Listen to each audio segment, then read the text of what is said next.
আসসালামু আলাইকুম, welcome to my channel. আশা করি সবাই ভালো আছেন। আজকের যে ভিডিওটা নিয়ে আসছি বা তদবিরটা নিয়ে আসছি সেটা হয়েছে কি প্রেমিকা বশীকরণের তাবিজ। তো আমার স্ক্রিনে তাবিজ দেখতে পাচ্ছেন, এক সাইডে তাবিজের সাহায্যে আপনি আপনার প্রেমিকাকে বশ করতে পারবেন বা বাধ্য করতে পারবেন। তো সেটা কীভাবে করবেন আমি আজকে আলোচনা করব। তাবিজটা হচ্ছে গিয়ে মগা বৈধ চালান থেকে নেওয়া। তো সম্পূর্ণ আমি বলে দেবো কীভাবে করবেন। তাছাড়া আমার সাহায্যে যদি কাজ করতে চান তাহলে স্ক্রিনে নিচে নাম্বার দেওয়া আছে, নাম্বার যোগাযোগ করবেন। নাম্বারটা হচ্ছে 070991438 নাম্বার যোগাযোগ করবেন। ইমো, হোয়াটসঅ্যাপ বা সরাসরি কল করবেন। শতভাগ গ্যারান্টি দিয়ে আপনি সেই কাজটি করে হইব বা যে কোনো পরামর্শের জন্য যোগাযোগ করতে পারেন। এবার কাজের কথা, সেই কাজটা কীভাবে করবেন নিজেরা সে বিষয়ে আমি আজকে বলি। এই যে নকশা আছে, নকশাটা তৈরি করবেন বা তাবিজ আছে, তাবিজ তৈরি করবেন সে গিয়ে বুঝ পাতা অথবা সেখানে প্রেমিকার কাপড়ের উপরে লিখবেন। এটা মোট 3টা তাবিজ লিখবেন। তাবিজগুলো লিখবেন সেখানে জাফরান, মেশক, সিঁদুর, দুধের গাছের রস, গরুজানা একসাথে মিশাবেন। মিশিয়ে খালি তৈরি করে ওই খালি দিয়ে লিখবেন। ঠিক আছে, লিখবেন যে কোনো শনিবারে।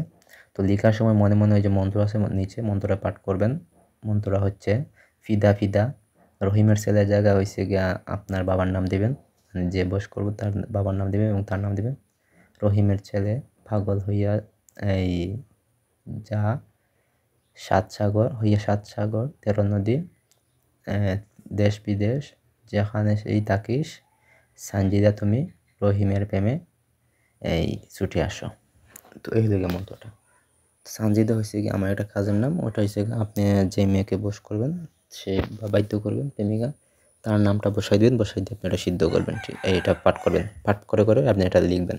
লিখে হয়ে গেলে আপনি করবেন কি, তাবিজের ভিতরে দেবেন সে আপনার মাথার চুল, বুকের লোম, তারপর হচ্ছে বগলের লোম, এই 3টা লোম দিবেন তাবিজে, তিনটা তাবিজে দেওয়ার পরে তাবিজটা করবেন কি, তাবিজ হয়েছে কি একটা আপনার সাথে রাখবেন, একটা হয়েছে কি আপনি আপনার বাড়ির একটা আঙ্গিনায় পুঁতে দিবেন, মানে আপনার বাড়ির সীমানার ভিতরে।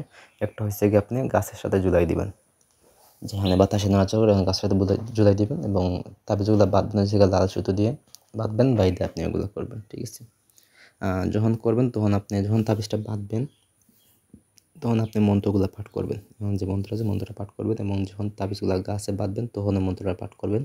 তাবিজ লেখার সময় মন্ত্রটি আপনি পাঠ করে করে লিখবেন। ঠিক আছে, তো এই হলো আজকের তাবিজ।